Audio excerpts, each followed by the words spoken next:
가장 큰 문제는 건설 인력의 부족입니다. 사실 저는 이 얘기를 좀 하고 싶었는데요. 아시다시피 건설 분야에 대한 인기가 굉장히 낮습니다. 그래서 아까 좀 잠깐 말씀드렸지만 요즘 건축공학과에 졸업하는 친구들이 일단 공무원이 되려고 하는 친구들도 많고요. 또 아까 말씀드린 그 금융권에서 건설사 출신들, 건축공학 전공 친구들을 많이 필요하다 보니까 네. 금융사로 진출하는 친구들도 꽤 있고요. 그리고 시공사에 대한 인기가 많이 떨어졌습니다. 시공사를 많이 안 가는 이유는 사실 저도 그런 걸 느껴봤는데요. 네. 주말 부부들을 많이 하게 됩니다. 현장으로 보내는 거예요? 네. 그래서 지금 제 친구들 같은 경우는 현장 소장인데 예. 수도권에 있는 친구들도 거의 주말 부부를 하고 있고요. 만약에 지방으로 배치를 받게 되면 회사를 그만두는 경우도 있습니다. 특히 요즘 그 MZ세대라고 불리는 젊은이들 같은 경우는 지방으로 발령 가는 걸 굉장히 싫어하거든요. 몇 달 정도 있는가? 그 1, 2년 정도 다실 때까지 있는 거예요? 현장 구성은? 예, 그래서 한 2년 내지 3년 정도를 현장에서 보내게 되는. 군대 가는 느낌이겠네요. 그러니까 그 친구들 입장에서는. 네, 그럴 수 있습니다. 이게 우리가 아파트를 짓는다고 하면 이렇게 도심지에서 짓는 경우라면 예. 뭐 재개발 아파트라든지 재건축 아파트죠. 재건축 아파트나 뭐 재개발 단지라면 그래도 수도권 중심지에 있으니까 집에서 출퇴근도 가능하지만요. 뭐 산간 오지에 혹은 신도시의 아파트를 짓는다고 하면 정말 군대 같은 거죠. 아파트라고 하면 그래도 어느 좀 주거지잖아요. 네. 그것도 아니라 좀 산업단지라든가 뭔가 네. 플랜트로 들어가면 네. 진짜 오지에서 이거 공장 짓고 있는 거 아니에요? 네, 맞습니다. 제가 1990년대 초반인데요. 대학생 때인데 저희 선배들이 그때 현장에 막 취업이 되셨거든요. 그때가 이제 일산 신도시를 개발할 당시였습니다. 그래서 그때 그 선배를 만나러 한번 찾아간 적이 있는데 군대 면회 가는 것 같은 그런 느낌이 들더라고요. 아니, 또 건설사 하면 왠지 그 느낌이 남자가 많은 직종, 그러니까 약간 군대 문화, 뭐 회식 좀 빡세고 근데 이런 이미지가 있다 보니까 좀 기피하는 것들도 있죠. 그런 것도 있죠. 사실 저 같은 경우는 저는 원래 술을 잘 못 마시는데 저희가 졸업할 시기만 하더라도 건설회사에 가려면 술도 잘 마셔야 되고 또 인부들하고 잘 어울려야 되고 이런 것들이 좀 있었거든요. 근데 요즘은 많이 바뀌었다고 합니다. 그래서 뭐 격주로 쉬기도 하고 근데 아무래도 힘든 일을 하다 보니까요. 남성들이 많이 있는 그런 산업이죠. 그리고 이제 예전과 다르게 이제 인부 쪽도 많이 바뀌었잖아요. 네. 예전에는 다 한국인이었지만 지금은 이제 뭐 한국인이 거의 없다, 현장에. 맞습니다. 그러니까 언어적인 소통도 어렵고, 이제 뭐 한국인만 있는 게 아니라 뭐 몽골에서도 오고, 뭐 중국에서도 오고, 베트남에서도 오고 해가지고, 여기끼리도 서로 파벌도 있고, 관리가 너무 힘들다, 이런 얘기도 들었는데, 그런가요? 네, 맞습니다. 사실 그 대학을 졸업한 우리 건축학과를 졸업한 졸업생들이 건설회사에 가게 되면 그런 인부들을 감독하게 되어 있거든요. 무섭게. 근데 일단 의사소통이 잘 안 되고요. 그래서 이제 팝하고 이런 서비스를 많이 쓴다라고 합니다. 그리고 기본적인 뭐 베트남어라든지 중국어라든지 이런 기본적인 문장들은 좀 배우고 있다라고 하고 있고요. 이제 의사소통의 문제도 있지만 아무래도 책임감의 문제가 좀 크지 않을까 싶어요.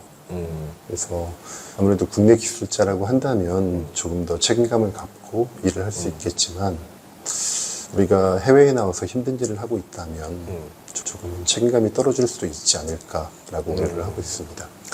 지금 조선업도 보면은 이제 일할 사람이 너무 연령대가 많이 올라가서 이제 사람이 없다라고 했고, 거기서 했던 말은 그 사람들이 다 한창 조선업 어려울 때 건설로 갔다.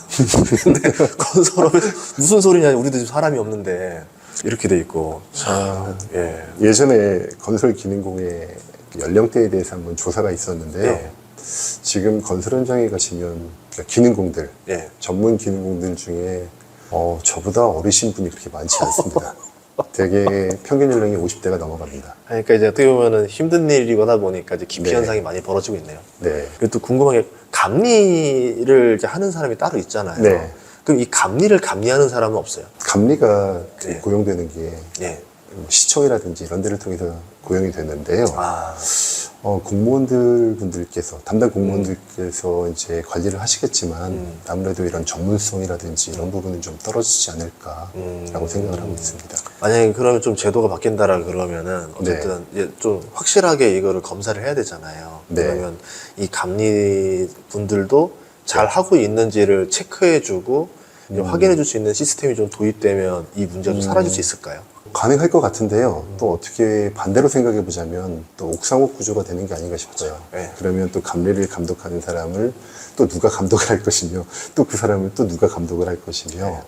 그래서 그 생산 체계에 포함된 기능공부터 또 관리 인력 그리고 감리 인력까지 보다 좀 책임감을 가지고 일을 해야 되는 게 아닌가라고 생각을 하고 있습니다. 그리고 이제 콘크리트 이야기도 이제 좀 이어서 이제 해보자면 네. 이게 콘크리트에 뭐 아까 그러니까 그때 시멘트 가격이 많이 올랐어요. 네, 21년, 22년에 진짜 네. 많이 올랐어서 레미콘 같은 경우는 시멘트 가격이 그대로 전이가 되면 이걸 건설사로 전이를 시켜야 되는데 제가 알기로는 이제 건설사에서 이 비용 협상하는 걸 1년에 한 번 정도 한다. 네. 근데 보통 승인을 안 해주거든요. 네. 이게 레미콘 입장에서는 아래에서는 가격이 자꾸 치고 올라오고 반영은 안 되니까 점점점 영세하고 안 그래도 힘들어지고 네. 그러다 보니까 어쩔 수 없이 좀 약간 콘크리트 좀 밀도가 떨어지는 게 아니냐 이런 이야기들도 하는데 네. 그렇게 볼 수 있을까요? 왜 그 주식 투자에 보면 이런 유명한 얘기가 있죠. 그 인플레이션 시기에 비용이 상승하면 이 상승한 비용을 가격에 전가시킬 수 있는 기업을 찾으라는 얘기를 하는데요. 네. 건설 기업이 사실 그런 부분이 좀 어렵습니다. 그래서 원자재 가격이 올라가면서 레미콘 가격도 올라가고 하였지만 이거를 추후에 가격으로 보정시키는 것은 민간 공사라면 굉장히 어렵습니다. 그래서 이런 부분들이 좀 건설업이 매력이 떨어지는 부분 중에 하나가 아닌가 싶고요. 콘크리트에 대해서 좀 말씀을 드리자면 콘크리트라는 재료가 가진 장점은요. 우리가 원하는 형상을 만들어낼 수 있고 또 그러면서도 충분한 강도를 낼 수 있다는 거거든요. 그래서 콘크리트가 어떻게 구성이 되냐면 물하고 예. 시멘트, 모래 이것들을 섞어서 그 콘크리트라는 재료를 만들게 됩니다. 네. 그래서 이거를 비전문가들의 이해를 돕기 위해서 좀 비유를 하자면 해물 파전에 좀 비유를 할 수 있을 것 같아요. 왜 파전을 만들다 보면 네. 물이 필요하고 그쵸. 그리고 밀가루 혹은 네. 뭐 전분가루가 예. 필요하고요. 해물 그리고 대파가 필요한데요. 이것들을 밀가루하고 뭐 해물하고 파를 물을 부어서 반죽을 만들게 되죠. 예. 근데 이때 중요한 게 물의 양이거든요. 맞아요. 물량 네. 많이 넣으면 파전 여러 장 만들 수 있거든요. 네. 네. 근데 이제 콘크리트 같은 경우도 물의 양이 굉장히 중요합니다. 그래서 이거를 우리가 뭐 물시멘트비라고 부르게 되는데요. 물의 양을 잘 조절을 해야 되거든요. 그래서 물이 너무 적으면 재료가 혼합이 잘 안 될 수도 있고요. 물이 너무 많게 되면 강도가 발현되지 않을 수가 있거든요. 그래서 되게 해물파전에서 물의 양이 맛을 좌우하는 것처럼 예. 콘크리트에서도 물의 양이 콘크리트의 가장 중요한 요소 중에 하나인 강도에 영향을 미치게 됩니다. 그래서 비 오는 날에 콘크리트를 친다라는 것은 마치 비유를 하자면 예. 우리가 집에서 예. 해물파전 반죽을 만들어서 예. 공원에 나가서 비를 맞으면서 파전을 굽는 것과 비슷하다라고 볼 수 있지 않을까 싶네요. 아, 그럼 비 오는 날은 타설을 안 해야 되겠네요. 원칙적으로는 안 하는 게 맞습니다. 예. 그런데 이런 경우가 있죠. 비가 안 온다고 해서 철근 작업을 다 끝내놨고 레미콘을 불렀는데 예. 갑자기 비가 오는 겁니다. 아, 이제 이런 경우들이 굉장히 좀 현장으로서는 판단하기 어렵거든요. 또 그것도 레미콘도 시간 지나면 굳으니까 빨리빨리 넣어야 되잖아요. 맞습니다. 레미콘 같은 경우는 원칙적으로 2시간이 넘어가면 못 치게 돼 있고요. 일반적으로는 1시간 반 정도를 최대치로 보고 있거든요. 네. 그래서 이것과는 조금 거리가 먼 얘기가 될 수 있지만 레미콘은 타설지하고 가까워야 됩니다. 예. 근데 하나 요즘 좀 문제가 되고 있는 것들은 이제 수도권에서 레미콘 공장들이 사라지면서 수도권까지 레미콘을 90분 이내에 전달할 수 있느냐. 차 막히면 못 가는 거 아니에요? 네, 그렇습니다. 낮 시간에 도심지를 이동을 하다 보면 뭐 레미콘이 시간을 넘게 되면 이제 굳기 시작을 하면서 좋은 재료가 되지 못하는 거죠. 그래서 그 콘크리트에 대해서 물을 뿌린다라는 오해들이 많이 있는데요. 네. 사실 콘크리트에 물을 뿌리는 이유는 어떤 부피를 늘린다거나 이런 목적은 아니고요. 콘크리트라는 게 굉장히 좀 유동성이 좀 적습니다. 예. 그러니까 이게 어떤 액체 형태가 아니라요. 좀 이렇게 좀 굳어있는 형태로 내려오거든요. 예. 그래서 실제로 저는 예전에 군대에서 콘크리트를 손으로 비벼본 적이 있는데 굉장히 힘듭니다. 그래서 요즘은 이렇게 레미콘 회사에서 기계로 돌려서 오는데 예. 강도를 많이 내기 위해서는 물의 양을 줄이다 보면 이것들을 원하는 형상을 만들기가 쉽지 않거든요. 예. 그래서 현장에서 이 타설하는 과정에서 물을 조금 가수하기도 하는데 이런 것들이 문제가 될 수는 있고요. 예. 그리고 이제 일반인들분들께서 좀 오해를 많이 하시는 게 현장 지나가다 보니까 콘크리트에 물 뿌리고 있던데? 라고 말씀을 많이 하시거든요. 근데 콘크리트에 물을 부어서 문제가 되는 경우는 타설 중이고요. 예. 양생을 하는 과정에 물을 뿌리는 것은 하자를 방지하기 위함입니다. 콘크리트가 타설이 된 후에 양생이 되기 시작을 하면 수화작용이라는 걸 일으키는데요. 그때 굉장히 많은 열이 발생을 합니다.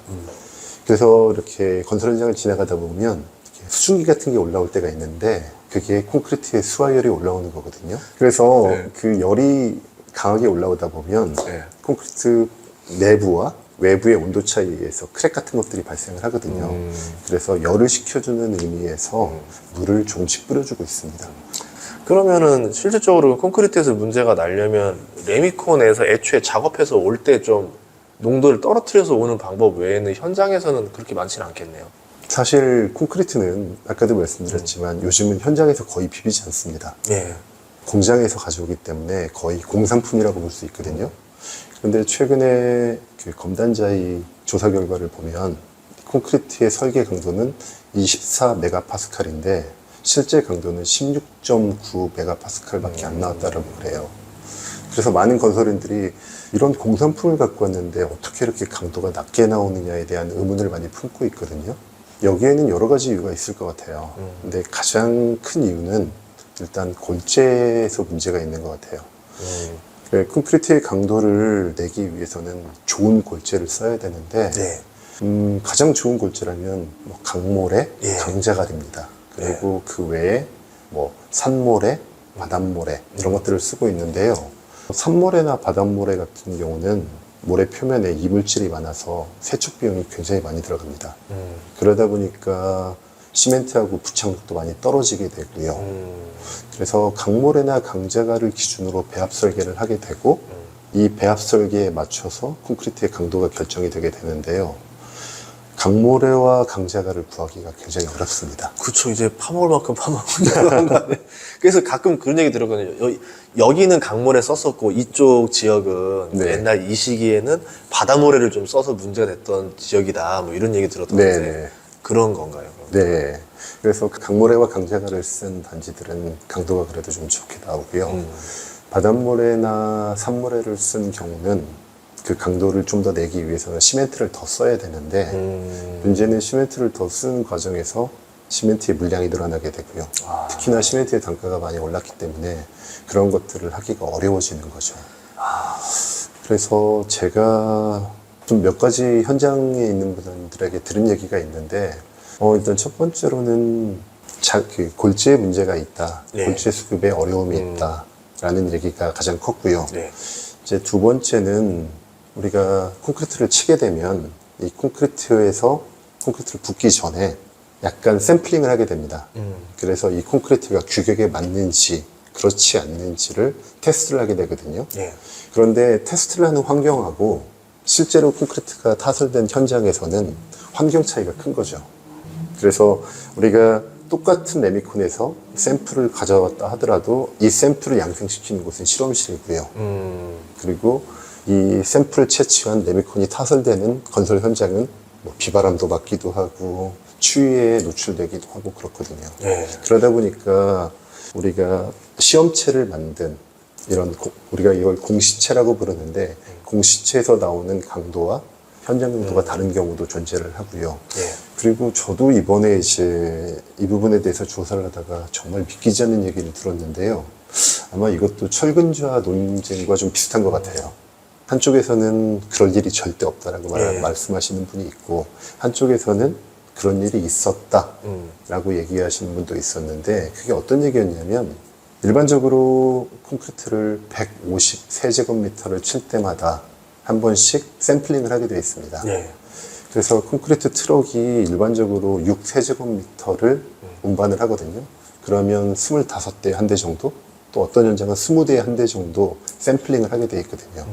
그래서 정말로 이 레미콘 업체에서 보낸 콘크리트가 규격에 맞는 콘크리트인지를 테스트를 하게 되어 있어요. 그래서 이거를 매 트럭마다 해주면 가장 좋지만 그럴 수는 없으니까 20대 혹은 25대에서 한 대를 뽑고 있는데, 예. 저도 믿기지 않는 얘기인데, 그러니까 불규칙하게 하나 랜덤으로 지정해줘야 네. 되는데 샘플용을 서로 합의해서 이거를 네. 샘플 뜨시고 나머지는 지금 빨리빨리 들어갈게요. 네. 이럴 수 있다는 거죠. 근데 원래는 말씀하신 대로 랜덤하게 뽑아가지고 예. 채취를 해야 되는데 번호를 미리 알려주는 거죠. 그래서 여기에 대해서 어떤 현장 소장들은 절대로 이건 있을 수가 없는 일이다. 공산품이기 때문에 이 배합 자체를 바꾸는 것 자체가 오히려 더 번거로운 일이다라는 얘기를 하시는 분도 있고요. 또 어떤 분들 같은 경우는 실제로 벌어지고 있는 일이다 라는 얘기도 있습니다. 그런데 여기에 대해서는 뭐 증거는 없으니까. 예, 예. 증빙할 수 있는 자료는 없기 예. 때문에 사실 좀 조심스러운 얘기입니다. 자, 그러면 이제 네. 뭐 붕괴 사고가 발생했잖아요. 건축물이. 뭐 여러 개 있겠지만 그렇게 되면은 조치를 어떻게 취해야 되는지, 뭐 예를 들어서 붕괴도 정도가 서로 다 다르잖아요. 네네, 어떻게 해야 됩니까? 사실 붕괴의 정도에 따라서 예. 예, 취해지는 조치는 너무 달라가지고 일반화시키기는 어려울 것 같습니다. 어떤 사고가 발생을 하게 되면 일단 공사를 중지를 시키고요. 예. 조사위원회가 들어가서 사고의 원인에 대해서 분석을 하게 되고요.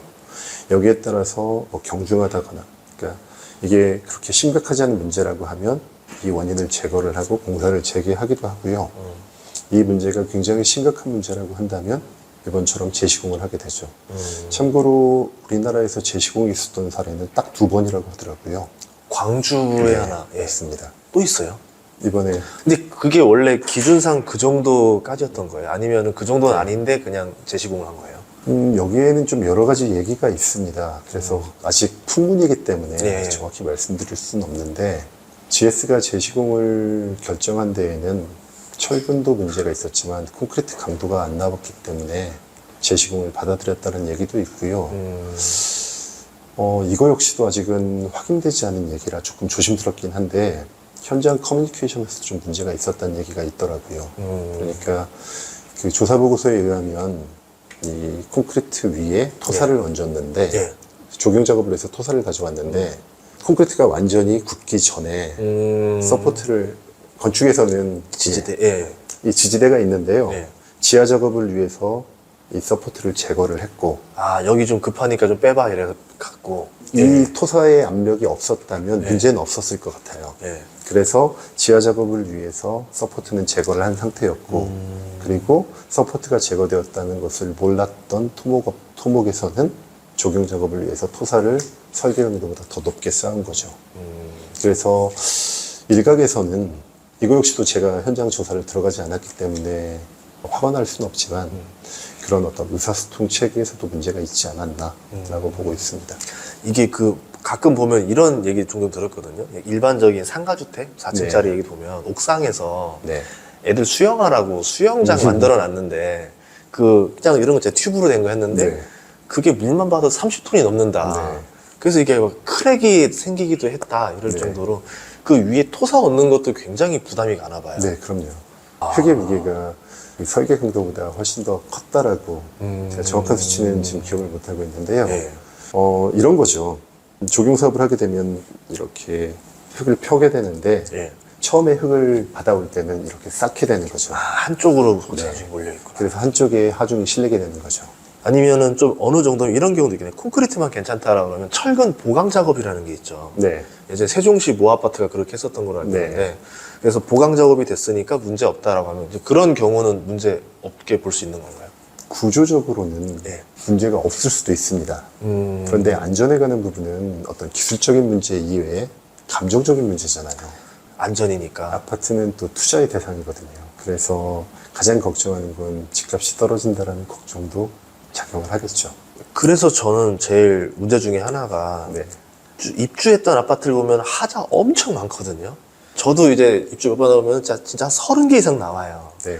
근데 신기하게도 입주민들끼리 서로 단결해서 쉬쉬하는 모습이 많았어요. 집값 떨어지니까 우리가 좀 참자. 조용히 해결하자. 네. 예, 이렇게 많이 하더라고요. 그래서 아파트는 우리 일반 국민들에게 애증의 대상인 것 같습니다. 이제 이것을 이어서 했던 게 이제 층간소음도 저희 많이 궁금했었어요. 아, 네.